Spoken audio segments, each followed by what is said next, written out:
as we're watching that, we're also watching an experimental drug from Pfizer and Bristol-Myers prevented more strokes with fewer side effects than the current treatment, a 50-year-old form of rat poison called Warfarin. The news has shares of the two companies trading higher this morning. I want to bring in Shannon Pettypiece here with more on this. And why is this? What makes it so significant here? This really surprised a lot of analysts and investors when Bristol and Pfizer put data on this drug out late last night.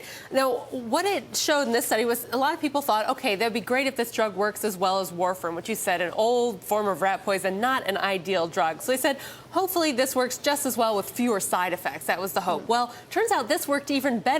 And the safety, very similar to aspirin. So now it looks like we've got a nice, effective, safe treatment that we can give all of these patients out there who are at risk of developing a clot, which can lead to a heart attack and stroke. This could be a $7 billion market. And analysts are saying now it looks like Pfizer could get half of this. So how big of a product could this be for both Pfizer and Bristol then? Well, it could be. There's one analyst, Mark Schoenbaum, put out a report today. He says $3.5 billion in annual sales this drug called apixaban from Pfizer and Bristol could generate. That's about half of the market there. He raised his estimate $2 billion a year after seeing these data. That's how surprising this was. And what about the other companies that are also developing drugs? Well, you're going to see Bayer shares down already today. They have a drug. This isn't a head-to-head study, but the Pfizer and Bristol drug appears to work a lot better than the Bayer drug. The Bayer drug was only as good as Warfarin, not better.